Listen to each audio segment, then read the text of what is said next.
Welcome to the only place where real, raw, and vulnerable conversations happen with IFBB Bikini Pros to give you an inside look at their struggles, strategies, mindset, passions, and all of life beyond the stage. This podcast is made to inspire, motivate, and remind competitors and the average gym goer that even the most extreme lifestyles and elite athletes have their ups and downs. Thank you so much for tuning in today. I'm your host, Celeste Rains-Turk, and now it's time for the Confessions of a Bikini Pro podcast.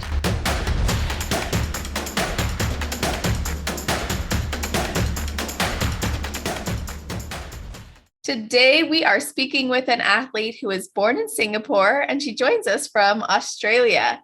She works as a personal trainer and online lifestyle and competition prep coach. She competed in 11 shows before earning her pro card at the Arnold Classic in 2019 and has been prepping for her pro debut since 2020, which she finally just had the opportunity to make. So I'm really excited to hear and have her share all about her journey with you guys. So welcome to the show, Nicole Tan. How are you doing?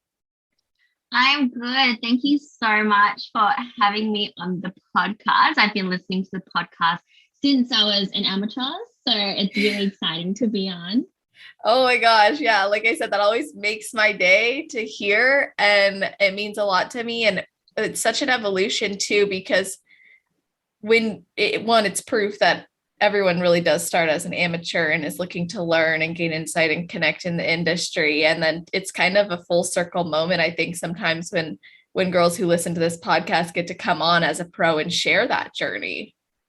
Yeah, definitely. Especially since it took me so long to be able to pro debut and for me to finally do it this year, only a few months ago. Only now that it's starting to kind of really set in that I am a pro, because sometimes you just forget, and I'm like, oh my god, I'm a pro, I'm on the Bikini Pro podcast.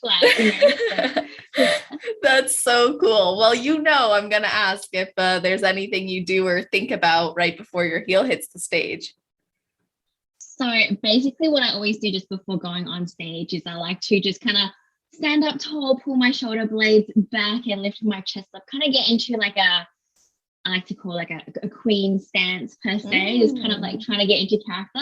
And then every time I will kind of say something to myself. It changes from show to show, but just a small kind of a pep talk, even something small like, oh, you got this, or you waited so long for this, this is your moment. Just something different for each one to kind of get me on, depending on, what the situation is and whatnot. Obviously with each show, there'll be kind of a different expectation kind of thing. Obviously the last one I did was the Pittsburgh Pro, which as a very, very new competitor going into it, and obviously I didn't get a top call out for my first American show prior to that, going to the Pittsburgh Pro with all the Olympians and stuff. You're not going to tell yourself, all right, you're going to go in and so obviously I had to tell myself something a little bit different, but yeah, just something very nice and motivational to myself before stepping on stage.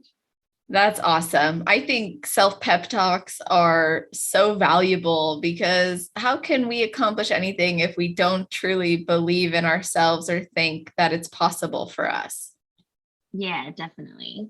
And I want to expand actually on what you just said, which it sounds like we have to be able to manage our expectations. So let's go back to where it started for you, because you had competed 11 times before earning your pro card. And some people say, oh, that's so much, that's a long time, but this is actually fairly normal. And I think people forget that because we shine so much light on those who don't do that, but it is still a lot. So what was it like to compete 11 times and then earn your pro card at such a competitive pro qualifier, the Arnold Amateur? Yeah, it was a really tough journey. The first few shows that I did was obviously in we have different federations here in Australia, so it's not quite the IFBB NPC, and that was when I was kind of still dipping my feet in it and whatnot. But I've only been in probably, you guys call it the nationals, but we just call it kind of a pro qualifier. So I've only actually did probably 5 actual pro qualifiers. So when we do the state shows, we obviously know that that's just a a regional show. I think that's what you guys would Mm-hmm. call it, kind of thing. So I guess I would have actually tried 5 times because we would always have to do a state regional show in order to qualify. Hmm. So I guess if you think about the actual bigger shows, 5, I don't personally feel is too excessive. I think some people will still think it's quite a lot, but it still did take me about like 4 to 5 years, like nearly 5 years before I actually earned my pro card, and I was pretty much consistently competing through it all. Just before winning it at the Arnold's, I actually, that was when the NPC Worldwide started. So my first ever NPC slash IFBB amateur win was in Singapore. So that was Oh. really cool. Yes, I went to Singapore, and Sandy was actually a head judge there as well. So that was the first time I was ever like in or in line to actually fight for my pro card. So I fought for my pro card 3 times, which I feel Wow. like is a good amount. I know some people obviously get it straight away, but there's a lot of people who obviously have been in like that, getting so close and being like in that kind of we call it the overall here, because you only get one pro card per overall. Yes. I know it's a bit different in the US. So yeah, in Singapore, obviously I was in the running, fight for my pro card, and I didn't get it. And then 2 weeks later, I was able to fly to Vietnam and try again at the muscle contest in Vietnam. So that was really cool. And obviously I won my class there, fought for the pro card again, didn't get it again, but that was within like a 2 week kind of period. So it wasn't like a whole extra prep. It was just kind of like, all right, we'll try again kind of thing. Yeah. And one of the judges there actually invited me to a show in Macau a few months after, just to be like, you were so close, just try again. And sometimes, when you get so close, you just get into that, like, oh my God, like maybe it's just about that lucky break, sometimes when you're like so close. But at that point I decided that like my body needed a bit of a break. So this was in October. I took a break till about November, December, and then there was just something in me that just kind of felt like I wanted to do the Arnold Australia. And Wow. the last time I did the Arnold Australia, I came 9th, and it was like my worst placing like ever at the time. So it was a hard decision to make. I don't know, because obviously it's such a big show, the Arnold Australia. Huge. And Yeah. yeah, but just something came over me, and I was like, I think I want to do that show, and that's the show that I wanted to do. And yeah, so that's the show on my pro card. And so all those 3 shows happened like quite close to each other. So it seems kind of fast to me when I like think about Yeah. how it kind of just like went from 0 to 100. And when I decided that like this is what I wanted, that like things were able to kind of like fall into place, even though I've already put in a lot of time into the whole journey. So depending on who I talk to, like some people think it's taken me a long time to get my pro card, and some people are like, oh, you got pro card in like 5 years, like that's great. So yeah, I don't know whether it's fast or slow. To me, I still feel like it's slow because I've worked very hard and very long on it, and because I started my journey not doing well at all, so I had to really slowly climb up and prove myself and get better. And so when I think about the journey, it has taken me a lot to get to where I am today, I guess. But now we're back at the bottom, starting again. Yeah, and you know what? Like, regardless of if it was long or short or whatever, what's really cool is like it was that commitment time and time again. And it seems like there was a moment where you really hit your stride, and like that momentum energy turned on, and you got into the groove that was needed in order to eventually earn the pro card. And when did you decide you wanted to become a pro, or even when did you decide that you wanted to compete? So I wanted to compete back in the day when Ashley Cotwasser was I think that's the second time Miss Olympia at the time. And that was when like I started getting into looking at bodybuilding and stuff like that. My partner actually started competing like a year before me as well. So I was able to go with him to a local state show, and I saw all the girls. And I guess the gym that I went to also had a lot of competitors. So I always was aware of competing and I was just not very familiar with the bikini division until like, Instagram started to like, take off, and I started to find like more bikini pros, and I was just really, really into, just the IFBB bikini look. So that was what kind of sparked my interest to compete. And obviously I chose to compete in a different federation when I first started, because it was a little bit, it required a little bit less muscle and less conditioning. So for me, doing my first show, I didn't realize how little muscle I had. Like, I'm quite a small person. I'm 5 foot. So when I first competed on my first show, I got down to like 38 kilos, which is probably around like 80 pounds. I like to say. Yeah. So that was a big kind of eye opener for myself. But it just kind of like sparked something in me, just the whole like loving and wanting to put on muscle. And I've always loved training, but I think since then, seeing myself so small and like not have enough size, and knowing that my dream was to be an IFBB, I just had a big, like an even bigger love since then. Even though, like, obviously I was happy with what I brought, because I was like really impressed with the conditioning that I was able to bring, like as a first timer, and I came 5th in my first show there. But the girls who placed above me and whatnot, just kind of made me feel really, just really small, So I was just super motivated to just get into the gym, grow, train hard, and just the whole bodybuilding kind of like mentality. And like when I got into that zone, I started like looking up, more people, more about the sport, trying to learn more. And I think I just really enjoyed the whole process of bodybuilding and putting on muscle, which is not something that a lot of, I think, bikini competitors in general, like depending on their body type, I guess, they're not quite in the I really, really need to put on muscle kind of like zone and mindset that I had to be in, because I felt like some people, maybe that structurally they're already a little bit wider in their clavicles, or they have had prior, they've done sport or have been really active in the past. Like, I was just never been someone who just had any sort of like athleticism or like anything like that. Like, I always loved playing sport, but I was just bad at it. So I just didn't have much muscle and or ate much protein like my whole life and whatnot. So yeah, I really had to learn everything to do with muscle building and just kind of really dedicate the next few years to that. So that was what really got me into the sport, I guess, just loving like putting on muscle and just really loving the muscular look. And I just remember now, but like one of the first few people I really looked up to is actually Dana Lynn Bailey.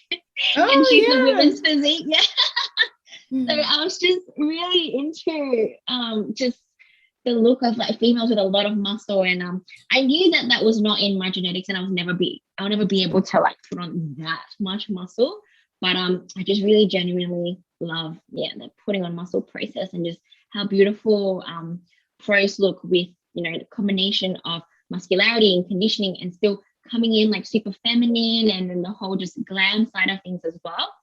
So I just really genuinely love everything about the sport. So that really kind of got me into it. But I think it was maybe only, I would like to say maybe 3 years into my competing, or when at the time, I always remember who the Miss Olympia is at the time, but when Courtney King was Miss Olympia, I remember watching like YouTube videos, and she really showed an insight as to like the pro life and lifestyle.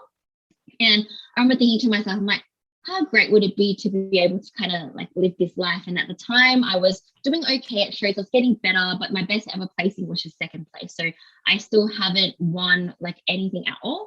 But I was already thinking about, I would just love to be a pro. Wouldn't that be nice? And I think it was only until, I went to Singapore before competing there, I knew that like, well, all I have to do is go to Singapore.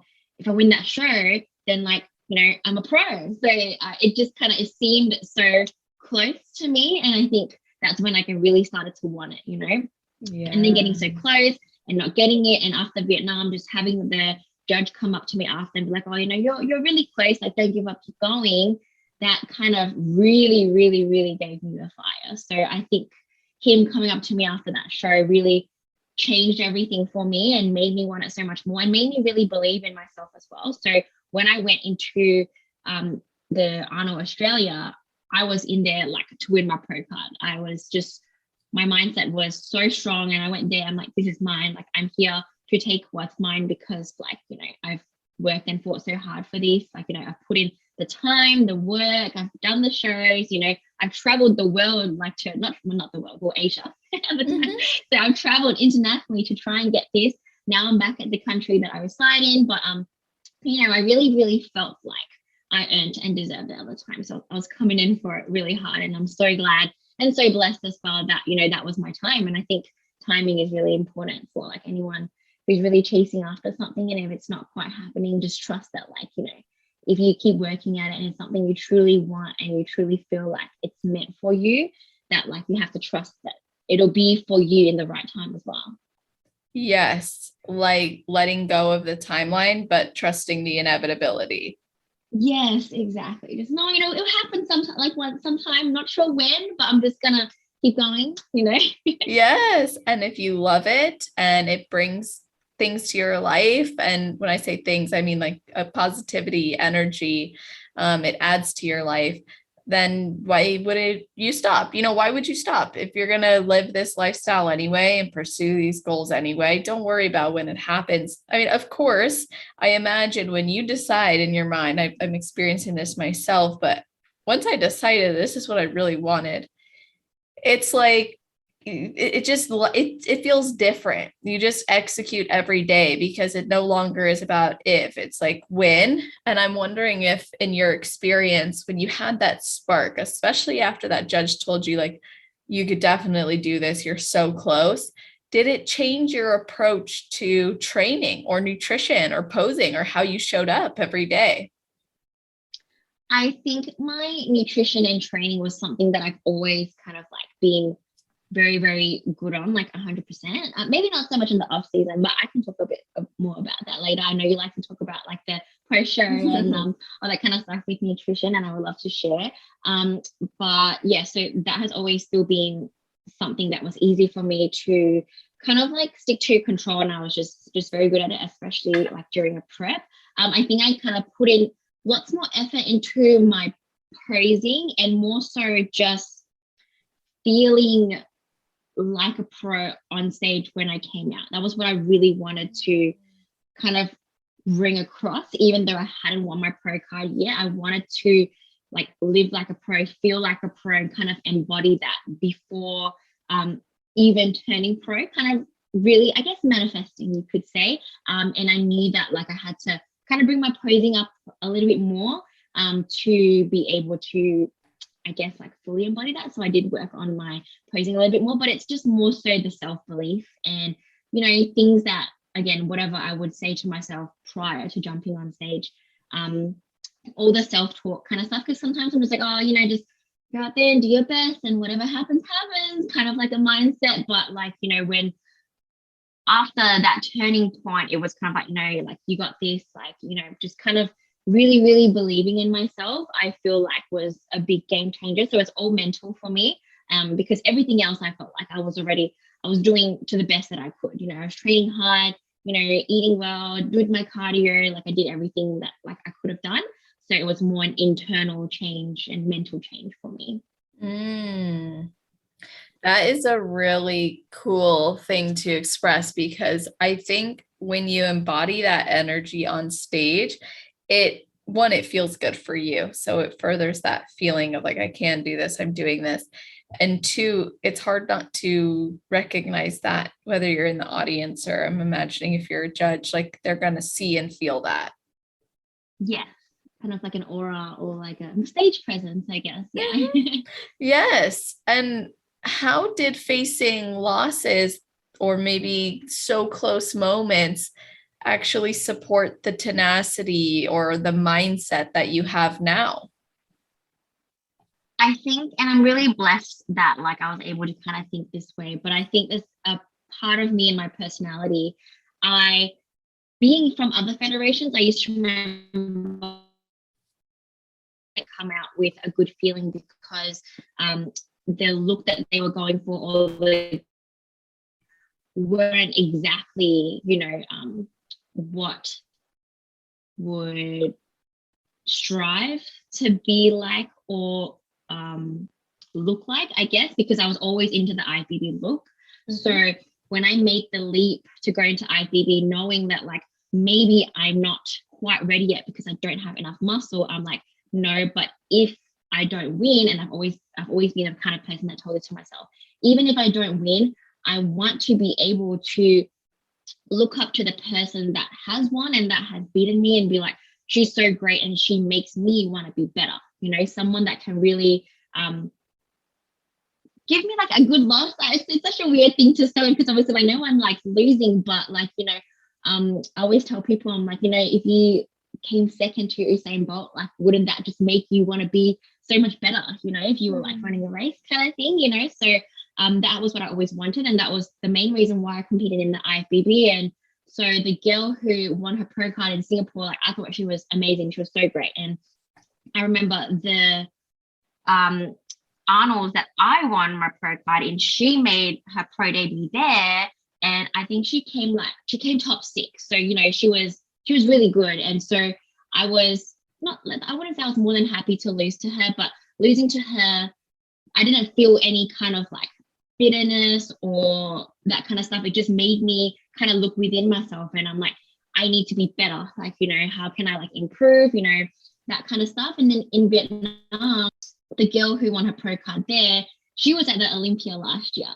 So, and she's from China. So she was at the Olympia, and, you know, so even at that point when they've just won the pro card, there was something in them that I could see that was, you know, I can really admire and I guess like draw inspiration and energy from someone who I kind of feel like, oh, you know, they totally deserve it, you know, just being able to be like, they deserve this, and, you know, this was their time, they're great, how can I learn from them, how can I use them to motivate myself to be better, is what I always take away from all those. So I really do genuinely feel that a lot of my losses has kind of made me better, like more resilient. And I guess, like, you know, that wasn't my time. It's obviously their time because they were closer to, you know, after, you know, they won their pro card, like they went on to compete as a pro, and like, you know, they were already ready to be a pro, you know. And as much as I felt like I wanted to be a pro, I felt like, you know, that when I did earn my pro card, it would be like the right time as well. So again, trusting in the timing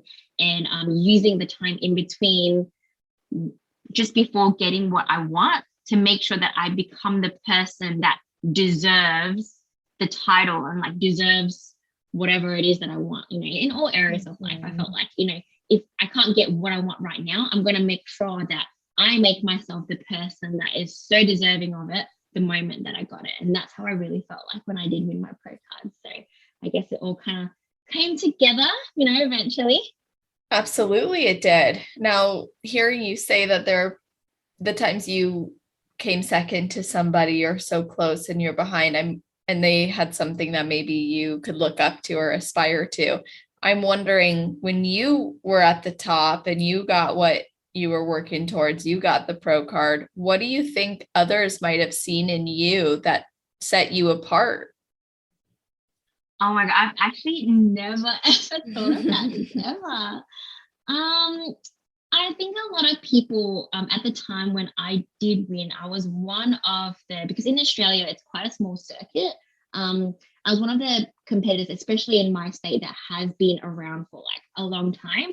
So I kind of felt like people knew that this is what I've wanted for a long, long time. So I guess, and I hope most of them will be like, oh yeah, that's great that she finally got it. And I'd be able to kind of inspire people to just like not give up. Is what I hope. I really don't know what they would be thinking, but like I think because a lot of them, most people, when it comes to me, it's just like they just know it's more so, if they admire me as an athlete, it's more so for my journey rather than like my achievements per se, because there's so many other athletes and pros that have achieved so much more than me. But I think because I share so much of my journey, and I think people who've followed along with it kind of also feel a little bit emotionally invested in it as well. So I did genuinely feel that, you know, when I did win, that like there was a good amount of people who were very happy for me, because they were just kind of like, oh, you finally got it, kind of like a feeling. So yeah. Oh, totally. That's really cool. And that's why I ask, because I'm like, if you've seen that in others, I imagine there's people who have seen that in you. So when you look at the changes you had to make in order to become the person who was deserving of getting their pro card, what specifically were you looking at within yourself or maybe even externally that you did have to change so you could become that? A lot to do with mindset. Obviously, the physicalness, like having to put on. It's after all the 11 shows, my feedback time after time again was always to put on more muscle. Even to the point where I remember I took those, and it's not super accurate, but those like little body scan things. Mm-hmm. They used to always tell me that like my body fat levels were too high, but not because I was fat, but just because like I just didn't have enough muscle. So, and that literally was what those scans are like, oh, you need to like put on more muscle. So I'm like, oh, and put on more muscle, like in general, this just regular lifestyle machine told me so, but also like for the sport that like I've dedicated my life to, it's always just, having to grow and put on muscle. And so kind of got like sidetracked a little bit there. So what was the question again? Yeah, of course. When you were thinking about becoming the version of you that was Yes. worthy of a pro card. Yeah, so definitely, putting on muscle in order to become like a good pro, but also just believing in myself and having that like desire to win.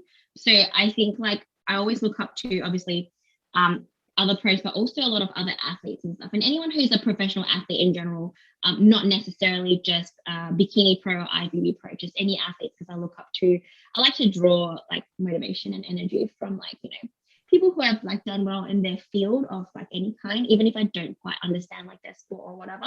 And they all have this very relentless drive to win. And I felt that like I was suppressing that part of it in me just because when I started my journey, I was, I guess, like defeated a lot. So like I didn't start, because some people, they always be like, oh, I did my first show and I won and all that kind of stuff. So that was just not my journey. So coming from that, I guess slowly, I started to not let myself want to win and like just kind of never say it. And I was kind of lacking that, I felt, and I think part of it was like, I didn't want to be disappointed. I was scared of losing, scared of not winning, just a lot of that kind of fear. And I know that like all the top champions do not have that mindset at all. Even if they were to lose, they go in it wanting to win. And I felt that like, that was something I had to truly grow as a person and kind of get over my fear of losing or my fear of disappointment to just really go all in, not just with what I do, but like mentally go all in, because I've always been all in terms of like my actions, but mentally I always just kind of held myself back because I guess I didn't believe in myself, or just, self-doubt in general after, getting beat a few times. As much as people want to say that like, it doesn't affect them, I guess like, eventually it does. But I needed to kind of pull myself out of that in order to be like, no, like I'm gonna be a pro. Like I can't be thinking like that. I don't think that, people who win their pro cards are kind of like, oh, like I didn't expect to win. Like most of them, obviously they're there because they want to win their pro cards. So I needed to be able to say that to myself. And, when I was doing that prep was the first time ever that like, I think it was a big move for me, like posting it on like my Instagram saying that like, oh, like I want to win my pro card. Not that like, oh, I'm going to beat you and I'm going to win my pro card, but like kind of just saying that I want it, and just admitting that like that is what I wanted and that was what like I really wanted to achieve. What do you think held you back from saying it before? I think what people will say, just always worried that like I guess the worst thing I guess is that I don't know whether you'd be able to relate or not, is like people who don't really understand the sport, or maybe someone that just goes to the gym and they know you're competing and and then and you come back and they're like, oh, so like how did you go, did you win? And then it's just like the most awkward thing.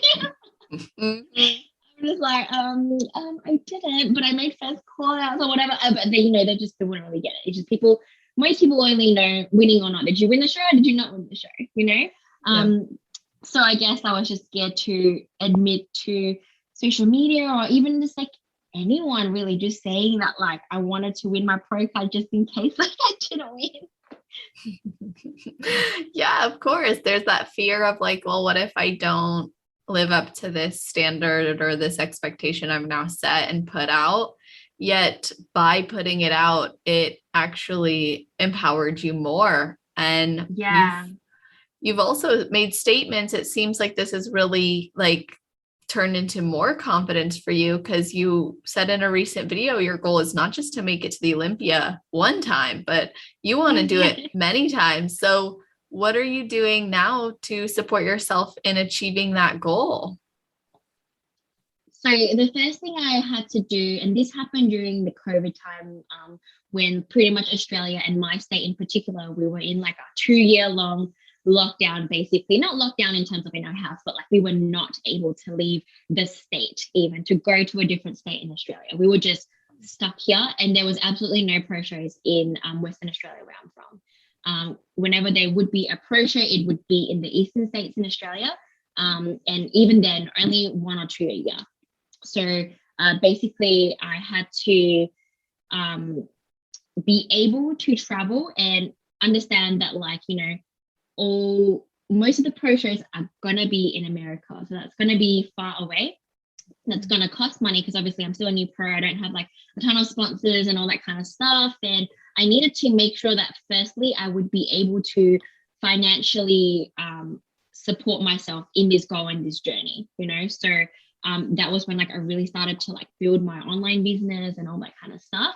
And knowing that like, cool, like, because I did go to university and I did, you know, have a master's in commerce and I did accounting and whatnot, but I knew that because like, you know, I wanted to be a pro, there was no more 9 to 5 for me. There was no backup plan of like going back to the corporate world or like, you know, working in an office. I was like, if this is what I truly want, I need to firstly make sure, like, you know, what do I need to do to get there in terms of like all areas of my life. So I needed, like, you know, career-wise, I needed to make working in the fitness industry and like being a professional athlete, like, you know, like my full-time thing, and something that I would rely on to be able to get myself overseas firstly, and also to be able to do that multiple times, as many times as I need.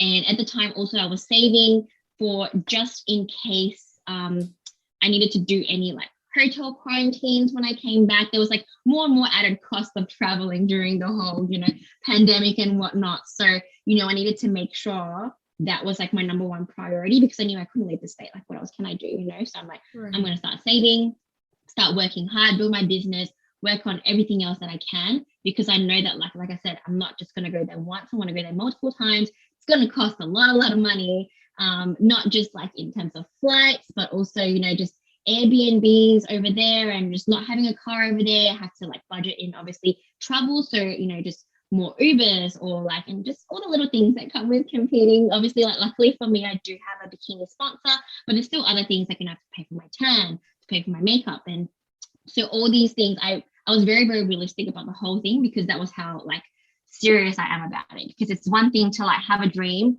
but there's another thing to like put in the plans and the steps that is required in order to be able to live that dream.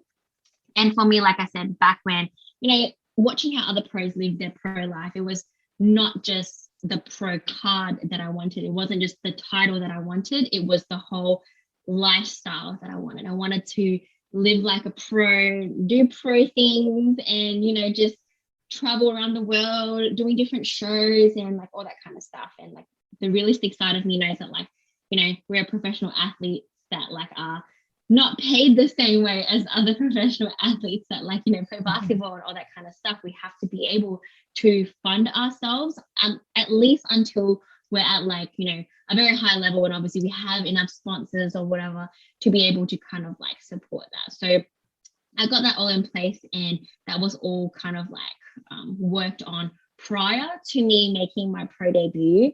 And I also knew that, like, you know, I needed to plan out shows that are somewhat close to each other at different blocks of time to like maximize my chances of qualifying and whatnot. That's why this time I did the Australia Pro Show one weekend on the Saturday. And then Sunday, hopped on a plane and flew straight to Orlando, stayed there for a week. And then on the Saturday, competed at the Orlando Pro Show.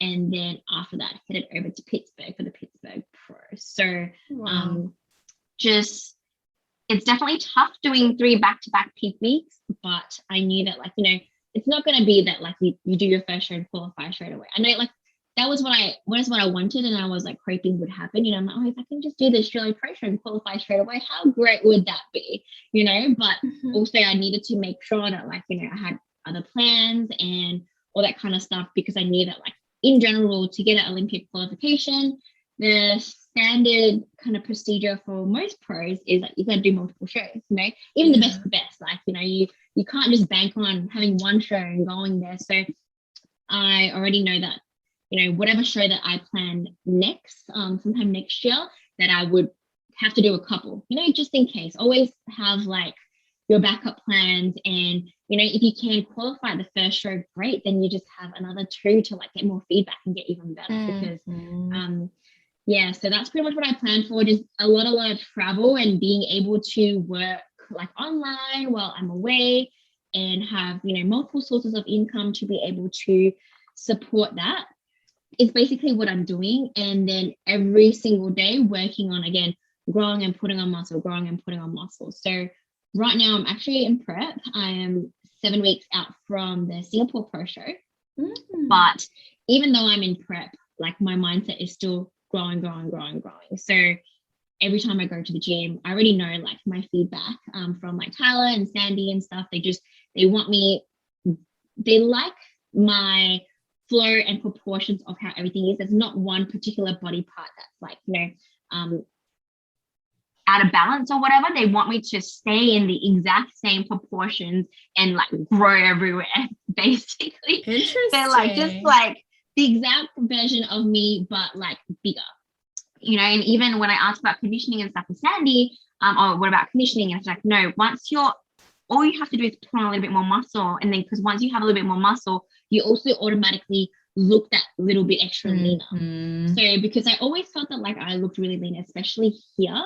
And then looking at all the girls in the US and all the pros, because they have a lot more muscle, they just kind of look like leaner than me, like on stage as well. Like, I think it's just when you have more muscle and more density, that everything just like pops more and all that kind of stuff. So yeah, so it was good feedback, I would say. Like, I was really happy with it, but also I'm just like, oh, it's the same thing again. I still gotta grow muscle, not just in one area, but like my whole body, just like everywhere, you know.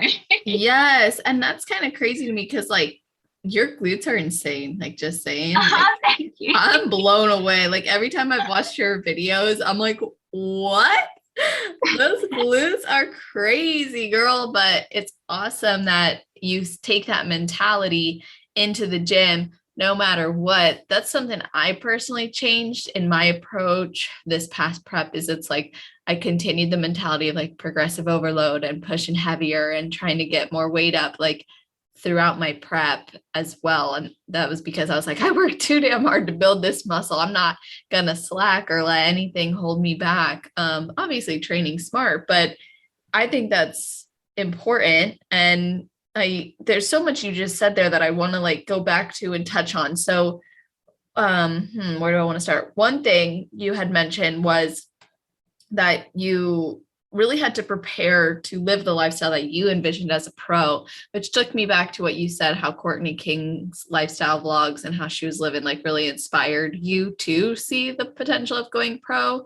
And then it sounds like you set up like your online coaching business and you have other income streams. So, and that was so that you wouldn't be tied down to a job or unable to travel. And it was so you would have that freedom to go. Now, you started building that business in 2020. So walk us through what has happened since 2020 to now, as far as getting yourself in a financial position to be able to go show to show and country to country, because you're traveling a lot too, and you're building your YouTube channel, which you showcase like luxury shopping, travel. So like, girl, you got to walk us through what have you done to support that vision for yourself? So basically back in 2016, I think after like I competed in my first Arnold's, I came fourth in like the novice category. And at the time I was working a finance job with BMW. It was in the car industry. So the car industry hours are basically 60 hours a week. So I did that whole prep on top of working a 60-hour week. And basically after that decided that like if I wanted to keep competing, like there's no way I was going to continue with that particular job. So that was when I started doing personal training. So I got into the gym, I started personal training, and it didn't like take off exactly like how I envisioned it to straight away. It was a very slow kind of start. Obviously, it's like building a business from scratch. So that basically happened back in, like 2016, 2017 was when I like started this whole kind of like trying to work in the fitness industry thing. So I was personal training.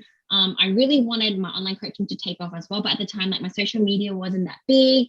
And online coaching was something that I guess wasn't that popular at the time as well. So what I did was I was basically giving away online coaching for free to my PT clients. What I would do is be like, hey, if you train twice a week with me, I'd give you like, a free meal plan, and I'd help you out with all that kind of thing. I'll tell you what supplements to take and, how much cardio to do when you're not with me, like basically the whole deal, to kind of like in a way sell my personal training. But that also helped me to build the skills and a lot of experience to be able to be a good online coach. And I'm like, if I eventually kind of like can bank up enough like before and after photos and show people that I like actually know what I'm doing, that would help a lot as well. So that was what I was doing through like those 2-3 years. Slowly the online business was picking up, but just not quite 100% yet. And then I also at the time was working at a supplement store. So that was like, again, another stream of income to kind of like support the whole fitness industry lifestyle, I guess. So I was doing my little bit of online coaching. PT was still my main job. And even through when I was fighting for my pro card and whatnot, I was still PTing a lot. So that was like my main kind of like bread and butter, I guess, doing PT. And then obviously having that supplement store as well that I worked at was kind of like a good security blanket, just knowing that like I am still employed by someone and I could like pick up a little bit more shifts if I needed and wanted to. Mm-hmm. And then when COVID happened, it was just timing and a luck thing, I guess, because it just started I didn't change anything because I was doing, and I was good at what I did as well. So I was doing everything that I was doing and being good at what I was doing as well. But it was just still not quite taking off the way that like I envisioned it to, like at least not enough for me to be able to rely on it 100%, like the online side of things were good, but I still heavily relied on doing personal training as well as having my supplement store job to be able to kind of give me like a good enough income, And I knew very well that once I started traveling, that those two would be out of the picture. And all I would be left with is my online coaching income, which I knew at the time like would not be enough. A turning point in my online business as well, which was something that like I kind of set as a goal for myself, and I guess like a rule, I was going to only take lifestyle clients, and I was never going to prep someone until I earned my pro card. Now, one of the main reasons is because like, I didn't want there to be any conflict of interest, or what if like I would have to compete against my client at a show, me knowing like how relentless and how like, the kind of person that I became, that like, I really wanted this, and like I put me being an athlete number one, that like I wouldn't be able to be the best coach I could until like I turned pro and then started coaching amateurs and helping them win their pro cards and whatnot. I think I would find much more enjoyment and whatnot in that. So that was like a rule that I set for myself. And also I actually coached myself for the last 3 preps prior to winning my pro card. So that also, so that gave me confidence in that, okay, cool, I've prepped myself. I need to prove that like my methods work, and I would be able to prove that by winning my pro card. So that was what I kind of like slowly like set up, and so I'm like, cool, I'm gonna prep myself, win my pro card, and then and only then would I go into prepping other people. So even when I started like prepping my clients and whatnot, they all did really well, like way better than I ever did when I first started. All made amazing transformations, and even then, like the business didn't quite take off. It was just something to do with during the time of lockdown. I think people maybe turned to online coaching a bit more. Maybe it's just the whole the shift in the industry, especially in Australia. So when I started getting a lot more inquiries during then, I was very confused as to why people were even hiring me, because I'm like, the gyms are closed, but that's fine. I'm out of a job because obviously I couldn't do personal training because the gyms were closed. So I literally lost that whole part of my income. I had like none of that. But also it was sort of like a blessing because the gym I was with was very, very expensive in terms of gym rent. So it was, I did lose a chunk of my income, but I also lost a chunk of my expenses, not having to pay for the gym, and then realizing that when you do online, you don't have to pay gym rent. And then all the money you get to earn like just goes straight to you and all that kind of stuff. So I guess it was like a lot to do with luck, I guess, and timing. Again, with me, I guess it's always timing. And I obviously had already put in the work prior. Like I had the before and after photos of the clients. I had my own results to show for it. Like I literally have like a big portfolio of like, here's all the things I can do. So it was just about the people finding me to realize that, hey, like this girl kind of knows what she's doing. And I guess at the time I had more time to also put out more content on like Instagram and YouTube. And I really started to push that a lot because I knew that like, I wanted to grow my social media, and knowing that like when I just needed more people to get to know me and get to know what I do, because I'm confident in like what I do. I just felt like people haven't found me yet. It was like how I kind of genuinely felt. So that's why I'm like, I had to grow my social media and all that kind of stuff. So that all happened for me during that time. And luckily or unluckily for me, since I was not being able to compete because there was no pro shows in Perth, there was still lots of amateur shows in multiple different federations in Perth. So I was still able to be 100% like stage mom, go to the shows with my clients, like, let myself be seen there. They continued winning, and that all kind of grew from there as well. So since I couldn't really concentrate on myself, I really poured myself 110% into my business and into my clients. And I think that really came across, not just in terms of results, but I think people could feel and see, especially when they saw me at shows and stuff, how genuinely happy and emotionally invested I was in my clients. And I think that stems deep down from my natural personality of like being competitive and wanting to win, and being so deprived of that because I was someone that competed like every year, and I was like, I can't compete, so I'm like, I'm going to live through my clients, and like I wanted them to win like so much, and just and even if they didn't, I was still really proud of them. But just going in as a coach with that same kind of like fire and passion as I did my own competing. If anything, I was way more nervous when they were stepping on stage and I was stepping on stage, because when I'm stepping on stage, I know that like everything is within my control, whereas when they step on stage, I felt so like I couldn't do anything. I'm like, I want to do everything I can to help you, but now it's all in your hands and I can just stand here and watch. But I think that really came across to people watching. And I think I also vlogged a lot about like, me being at the shows with my clients and whatnot. I think people watched that, and slowly it started to kind of grow. And only, I think last year, I pretty much like, firstly made the leap to quit the supplement store. So I was like fully self-employed. And then 6 weeks prior to me leaving Western Australia was only when I stopped doing like face-to-face personal training, and then was like 100% fully online. Now that I'm back in Perth, I am doing like a few face-to-face, only because I do genuinely like it, and I like to do my posing face-to-face.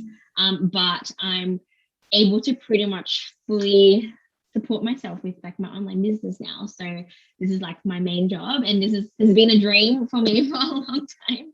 But it just like, again, slowly came together with just the right timing, I guess. I'm always very grateful for everything that I have, because it's like, I know that I work hard, but sometimes I just need that little bit of something extra, So I need that luck and just like being blessed. I'm always very grateful for like whatever comes my way, because I know it doesn't just happen like that.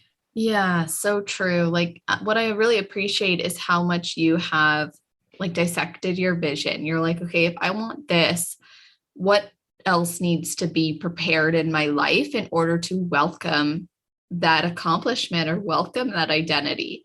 I think people tend to skip that step. And I don't know if I don't talk about this much on the podcast, but I have a book called Believe Your Way to Badass that I wrote, and I kind of break down this goal setting process. And part of it is you have to be able to look at who you want to become, but not just that, but what else needs to change in your life, or what else might need to shift about what you believe or what you're seeing or what you're doing. And in your case, you looked at your goals and you're like, okay, realistically, this is what needs to happen in order to make this reality. And something else I think is key here, one of the key takeaways that I'm going to point out to others maybe considering starting a business or launching into that type of, adventure, you prioritize trust development and building by having proof of your results and proof of your knowledge. And I think people sometimes are like, oh, I'm trying to sell, but it's not working. It's like, it does help to have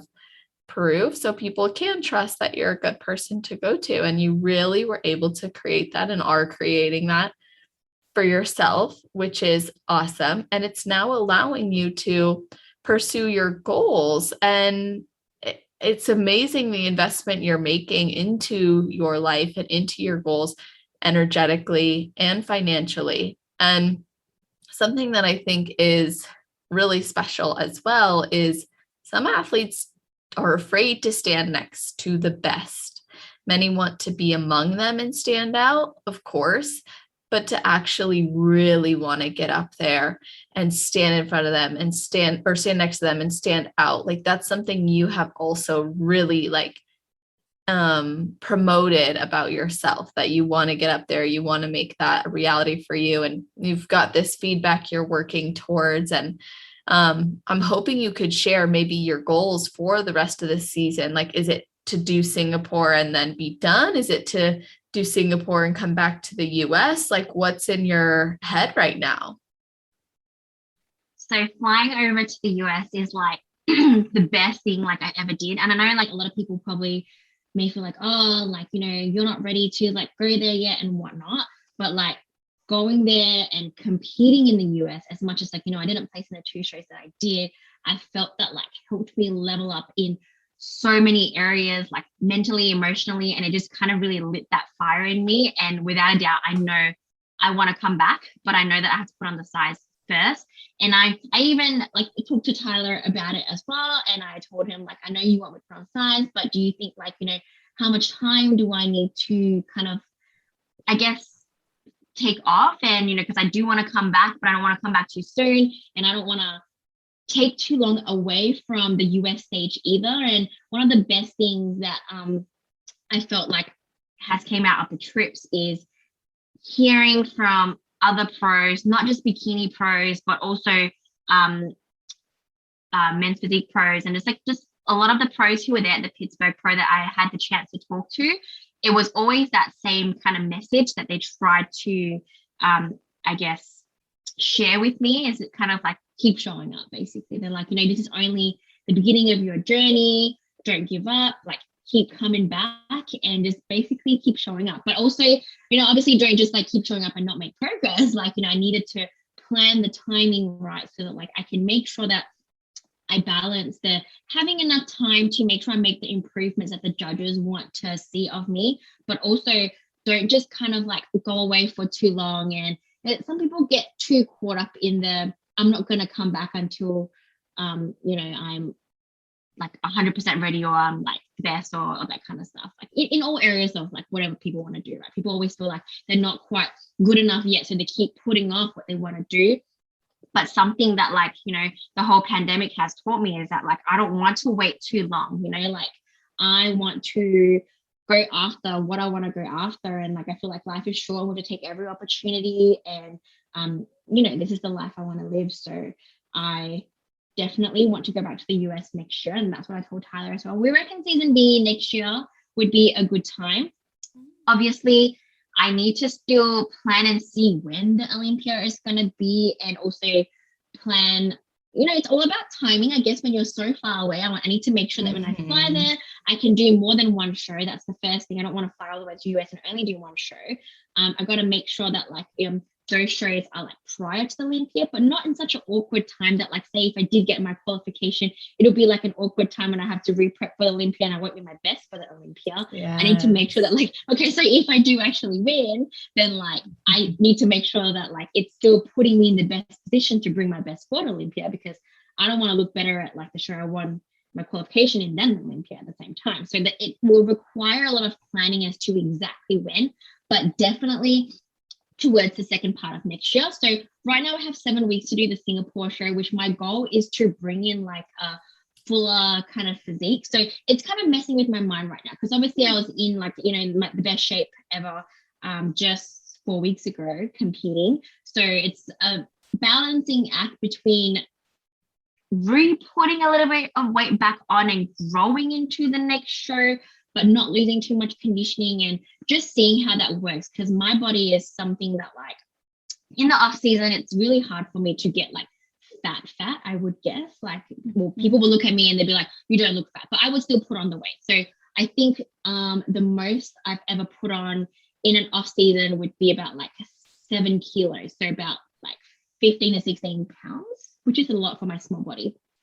But I do have a set point where, like, once I'm at that certain weight, which for me is literally like 50 kilos, so like, yeah, like 100 pounds is not very heavy, but I guess that's the thing about my body type, where I can put on like that weight, and because I'm such a small petite person, I just look somewhat normal. But when it comes to cutting down for a show and bringing the conditioning that I need to bring, I still always have a lot of weight to lose. And obviously when you have to lose like, close to like 12, 13 pounds, it's not going to be 12, 13 pounds of pure fat, so I'm realistic in the fact of knowing that, like, in the off season, when I did build the muscle, and I'm confident that I did, that also in the process of me cutting down, I would have also lost like a bunch of muscle in that process.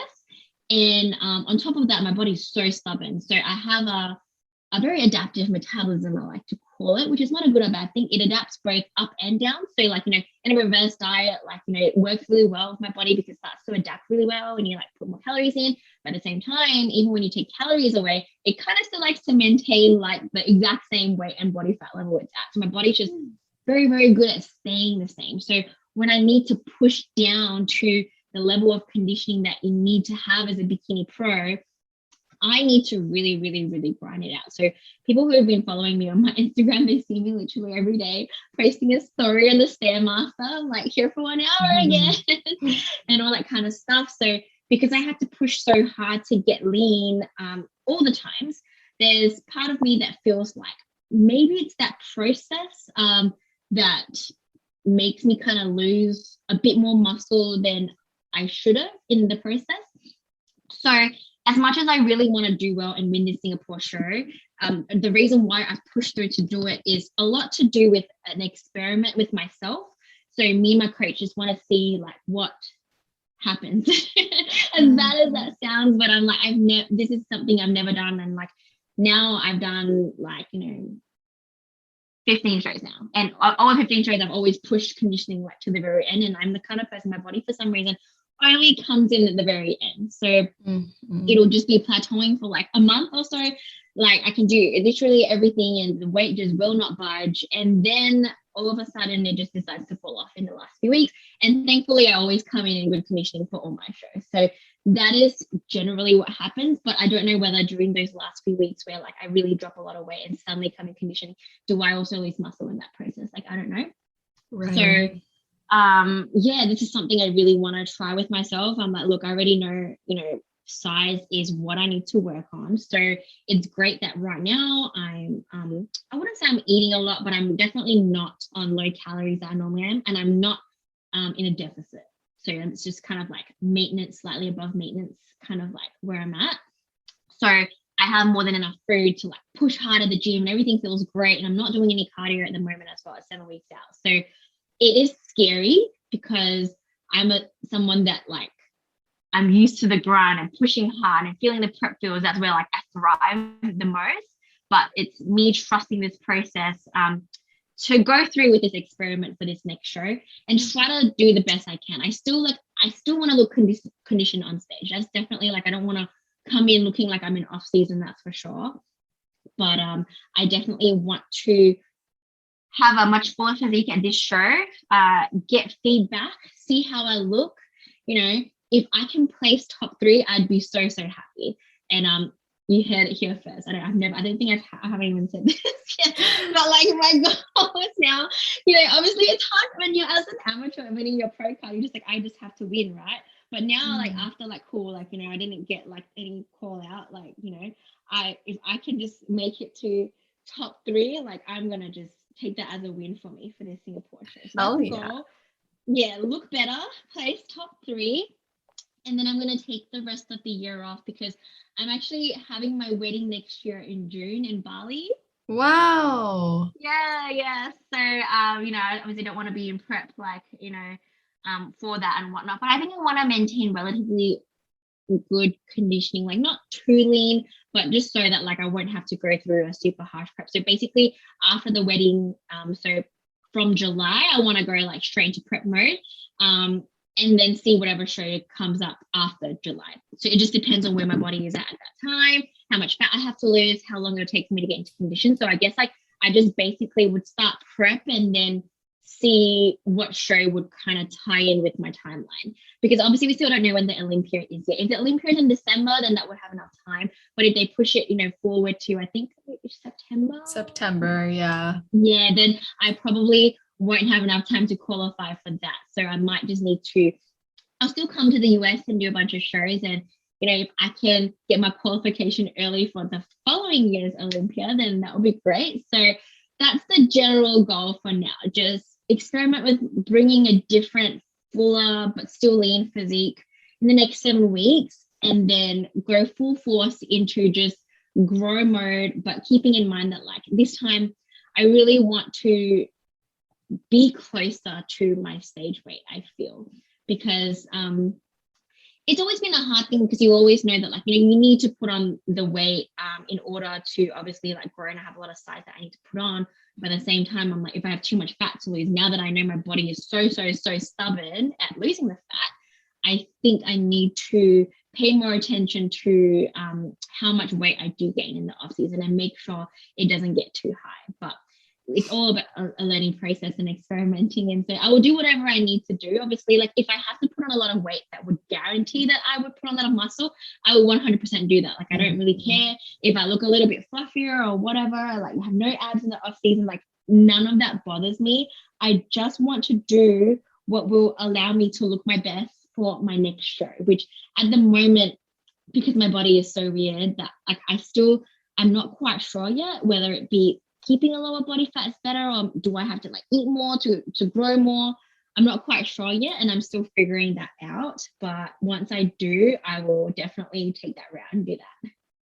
I love that. We have to be open to experimenting and finding what works best for us. You know, we try different training splits, we try different posing routines, we try different foods to see what sits best with us. We also need to be willing to try different overall approaches. And you mentioned earlier that you are really on point in your prep, and then you said, but we'll get into like the other stuff after. So I'm wondering what your relationship with food or your body image does usually look like in an improvement season.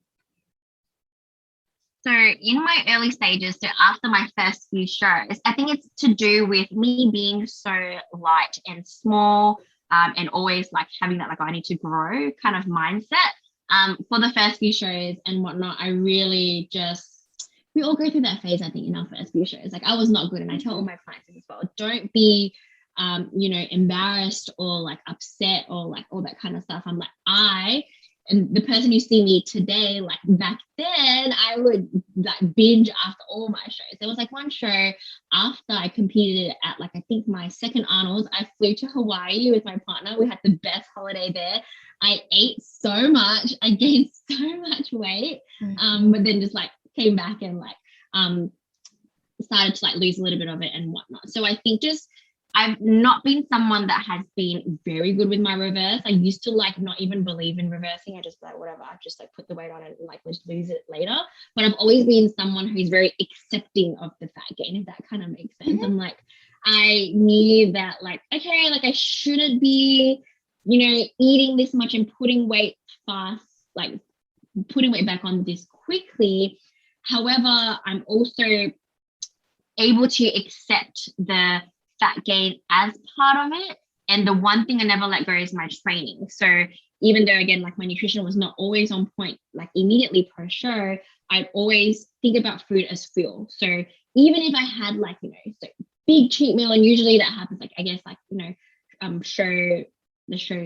the night of after the show, whatever I'd eat, the next day no matter what, I'd be so motivated to train. So I'm like, yesterday I had this pizza and this cake and these donuts, and today I'm so excited to go to the gym and use it to make some gains. And I think that has always been my mindset around me and food, is that like food is fuel. I never see it as like bad or like the devil. There's no good or bad foods. Obviously, like I love eating clean, but also like when I do eat the more sugary stuff and whatnot, I'm like, they're just going to be stored energy for me to go hard at the gym. And just being able to see that, I think has really helped my relationship with food. Obviously, my hunger is the one thing that is kind of like not the best, because I'm always I think the only thing that makes me struggle is like my extreme hunger levels, especially like pressure and all that kind of stuff. So I used to struggle a lot with this, like always feeling hungry. And so there was a few times where I was like, oh, I just have to gain the weight back, because once my body's at a certain weight, which for me used to be about like 45 kilos, that's when the hunger feelings would slowly kind of go away. So I always knew that like part of it was like, if I'm too lean, my body will be hungry, and then that would make me uncomfortable and I can't concentrate on a lot of stuff. So this is why I need to be this weight. But then once I'm there as well, I'm able to just like, I don't feel the need to continue binging and all that kind of stuff, because I think because I don't restrict myself. So I think it's like a mixture of all these different mindsets. Firstly, knowing that like there's a little bit of fat that you need to gain after you're that lean, being okay with that little bit of fat gain and not blaming it on like the food or bad food or restricting myself and all that kind of stuff. And the main thing as well is I recently have kind of, maybe over the last 2-3 years, when it comes to eating, I kind of set myself a rule that like eating and food should be enjoyed with memories and people and friends and be associated with that. And so whenever it's like someone's birthday or like going out for dinner with my family and whatnot, I'm able to take myself away from like being very strict, not obviously not during a prep, but during off season, to be like, yeah, I'm just going to freely eat and enjoy it and not feel guilty. And I think that's the most important thing, taking away that feeling of guilt, because especially me being a coach and whatnot, a lot of people, they feel guilty for going out to eat on their like 10th wedding anniversary. And I'm like, you're at your 10th year like wedding anniversary, just eat, enjoy the moment, like don't feel bad about it. But then there's also on the other side people that are so food focused that like they go to events and all they think about is the food, and they're not being there present with the people.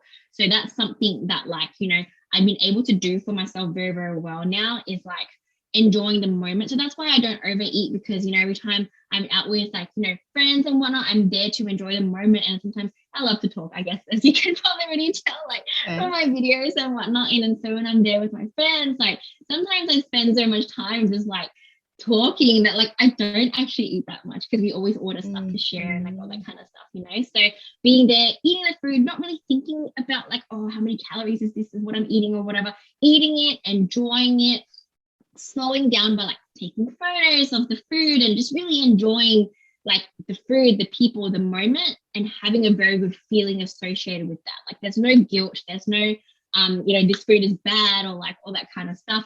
But also not, oh, how much can I eat today? Because, today is like a cheat meal day, or today, like I'm allowing myself this, I'm going to eat as much as I can. Like that kind of mentality I was able to get away from, because obviously we all have a bit of that in our like first few shows and whatnot. Like, we're like, oh, I'm going to eat like the whole world today, just knowing that like the food will always be there tomorrow, and food is to be enjoyed.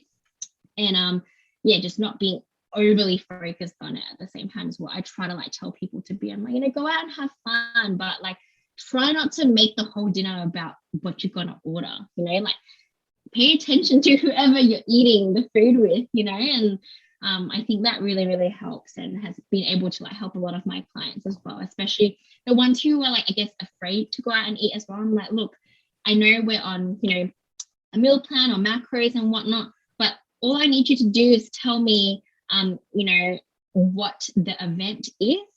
Like, for example, or even if it's just that I'm catching up with a friend for dinner, and I'm like, cool, go have fun. This is not a comp prep, it's lifestyle. Like, go eat. You don't even have to tell me what you eat. Just go have fun. Make sure you train either on that day or the day before. Just to make you feel good, move the food around and whatnot. And yeah, that's all you need to do. Don't feel bad or any kind of way about it. The one thing I always am strongly against, and what like I kind of put my foot down with clients, is that like it's wrong when you're eating it by yourself secretly. Like, there is no need to hide in your room and eat half a jar of peanut butter by yourself and then like almost like hide it. Then that like mentally, like, that's not right. There's something wrong with that, and that's the only thing that like I won't stand for. But it's not because of the amount of calories you just ingested. It's just the whole mental aspect of it, and I don't want you to do that. If you're gonna eat it by yourself and like in secret, that is a sign that like it's not going in the right direction. I don't want you to be binging by yourself. Go out and sway the buffet with your friends. That's different from you eating it by yourself at home.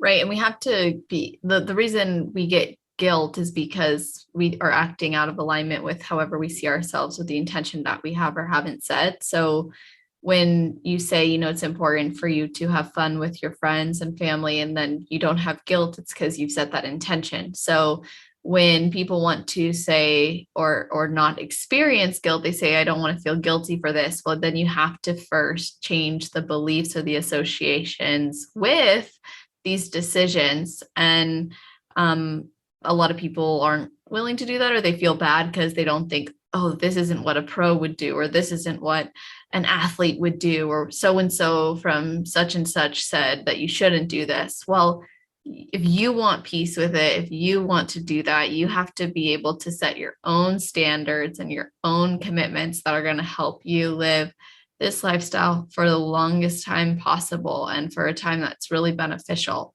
Plus, we want to be fulfilled by this. We don't want it to be a detraction from our life. So it's important that we are at peace with food. And if you guys are listening to this and you're hoping for some more like direction on this, I highly encourage you to sign up for my 7-day free series. It's at celestial.fit/food series. It's like a whole deep dive on psychoeducation around food relationship, as well as like implementable packets and worksheets. And it's, I think, a great resource for competitors and non-competitors. So I just wanted to throw that out there since we were on the subject. And you made some really great points about being clear with like what you want from it, and also where things could be more of a red flag.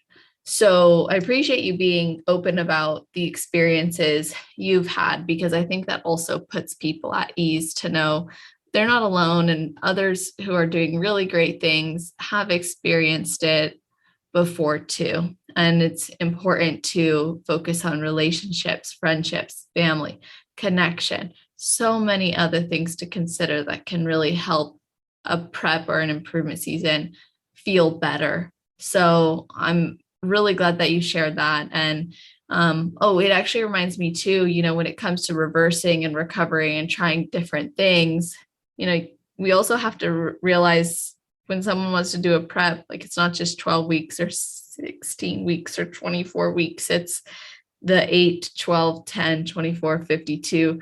It's every day beyond a prep. Once you commit to a prep, there's a lot that goes into even just recovering. So I think these are all really important considerations. And I'm now thinking about the time when you took a break from competing, or you said you needed a break and you went to powerlifting.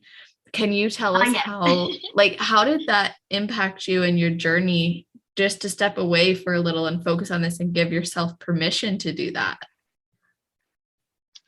I think so. At that point where I decided to do that, I just came second again, like for the third time in that 1 year. So that was like a season B of a certain year.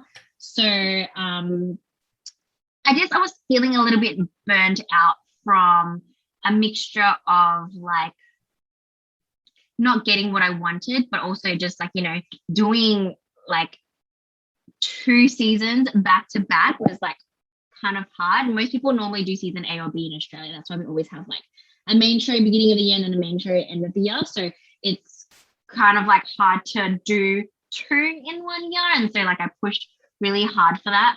And during that time, I was already implementing a bit of like power building, I would say, like into my programming, and have found that like I really love that. And at the end of the day, even now, when I think about the whole prep and competing and whatnot, and the thing I love the most is training. So I knew that like I didn't want to ever be in a spot, and I've never been in that position where like I guess some people lose the motivation and the love for training sometimes, like when you get a bit burnt out. And I never wanted that to happen to me, because I just love training so much and progressing at the gym, whether it be through bodybuilding, powerlifting, or like whatever it may be. Like I didn't want to lose that. And I felt that I was at that kind of tipping point a little bit, so I'm like, you know what, I still want to train, but I just want to not think about competing just for a little while. And it was literally just only a season, so about 6 months, where I was just like focused on powerlifting and not thinking about bodybuilding at all. Just because bodybuilding, everything is so meticulous. When I am bodybuilding, especially like in the off season and whatnot, I'm still counting my macros. I'm still trying to eat clean, still focusing on like my sleep, recoveries, posing, and just all that kind of stuff. I think about competing like all day, like every day. But Yes. When I was able to shift my focus to powerlifting, I was able to just stop thinking about a little bit of those things, and just things that were starting to get unhealthy. Like, for example, like looking too much at like, other competitors, whether it be like in a good or bad way, just like stop looking at bodybuilding stuff, like stop watching bodybuilding videos, like stop listening to bodybuilding podcasts just for a little bit, because just at that point, like I just wanted a little bit of a break just from the industry, but not so much the lifestyle. So I was obviously eating what I wanted to, but making sure that like it was still good and healthy, and I had enough protein, because it was all for performance. So I was like still eating well, not because I cared about how I look, but more so eating well to perform well at the gym, so everything became more about like performance. I was still, being good with my nutrition and still training, but just the focus had changed. And that was a very, very fun time in my life, like when I was doing that. And I also knew that like obviously as I was getting stronger, I was also putting on muscle. I was still training. I was able to have more freedom with what I'm eating. Like I didn't track calories at all during that time, but after you track calories for a long time, you can eyeball things and you just know. So, like I'm always able to kind of keep a handle on that. Obviously, I had a weight class that I was competing at. So obviously I kept a little bit of an eye on my weight. I was not overly too fussed about it, because if I was over, I'd just compete in the next weight class up. But obviously it'll be more impressive to hold a lower body weight and hit a higher number. So that was like a little bit like in my head, I'm like, cool, like if I can just like not put on too much weight, then my numbers in the ratios will look so much more impressive. So that kind of kept me in check and whatnot. But yeah, that was a really good time doing that. But I still, at the back of my mind, still knew that like I was going to come back to bodybuilding. I just needed a little bit of a break, so I had to stop obsessing over it too much. Totally. And when we give ourselves freedom and flexibility, I think it actually allows us to make more mindful and considerate choices, whether that's for our body or our approach to lifting or approach to food, like just letting ourselves be and be present. It gives us the opportunity to be more mindful rather than always feeling dictated by like rules and restrictions. It's like instead we start to see the process as like a choice, and it's important to be able to step back and do that and show what we are capable of. Mm-hmm. So I know we've covered a lot of different subjects, and I always like to end the episode by asking what your best advice is for people who have never competed before but would like to, and then your best advice for those on their road to pro.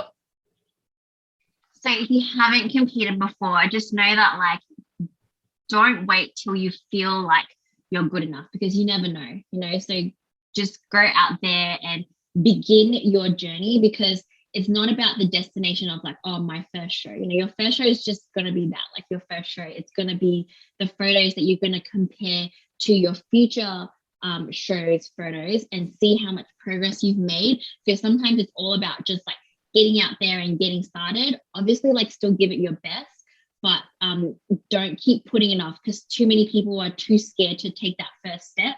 But just know that like this is a journey, and it's not like a one show is going to be like the be all end all of everything. It's just your first show is going to be the beginning of like your competing journey, and it's a great journey. So have fun with it, and yeah, just go for it.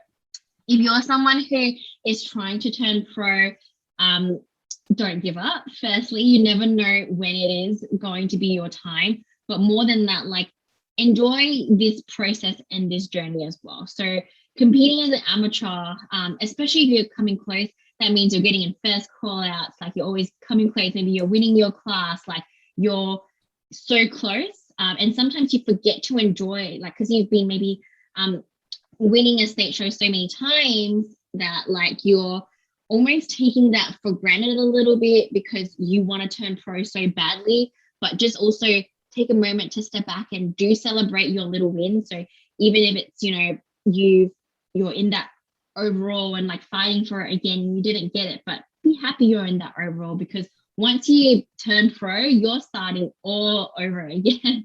So treasure those moments where you're like, always in first call outs, like always in top 3, like little things like that. Because like I said, like when you turn pro, it's a whole different ball game. And sometimes just even coming in like second or third call outs in certain pro shows, like some people are just so stoked for that, coming top 16 even, because when I'm not sure many people know this, but so like in the shows that I competed in, there's like 30 competitors, they only place top 16. So things like that. So enjoy every moment of your amateur journey to turn pro, and once you get there, it'll feel so much more, I guess, enjoyable, because you've like fought hard to get there as well. That's such great advice. I love that. And I appreciate you just being so open and transparent with us and sharing your experiences. Can you let everybody know where they can find or connect and even work with you? So you can find me on Instagram at the Nicole Tan. So it's just THE and then Nicole Tan, or you can look me up on YouTube. Just search Nicole Tan IFBB Pro on YouTube, and that should come up.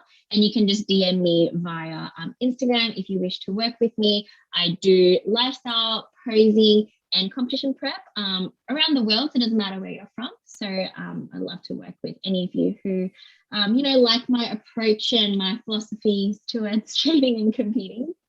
Awesome. I'll put all of that in the show notes page. So that's always at celestial.fit/podcast. You guys can find the episode right at the top of the page if you're listening immediately. If you're listening in the future, just scroll down to the category section. It's alphabetized by Nicole Tan, and all the show notes, episode timestamps, topics covered in full summary format. And of course, all the links will be there. So that's a great way to be able to see and reflect on what was discussed when it was discussed. So you can always review it or find those golden nuggets throughout the episode, or share it with your friends and let them know why you loved it. And I really appreciate you guys for tuning in every week. If you're new here, thanks for coming to listen to Nicole's journey. I hope you'll join us for more episodes or go back and listen. And if you have any athletes you want to hear on the show, feel free to DM me their Instagram profile or send me their name. My Instagram is celestial_fit. I would love to consider having them on as a guest, or if you have just become an IFBB Pro or you've been an IFBB Pro, reach out. Let's talk. Let's see what we might be able to bring into this space. It's always such a great time connecting with people. Nicole, I've loved spending this time with you and just really appreciate your generosity. No worries. Thanks for having me on. Absolutely. I hope that you all have an amazing rest of your day, night, or morning, wherever you are in the world while you're listening to this episode. Just make it awesome.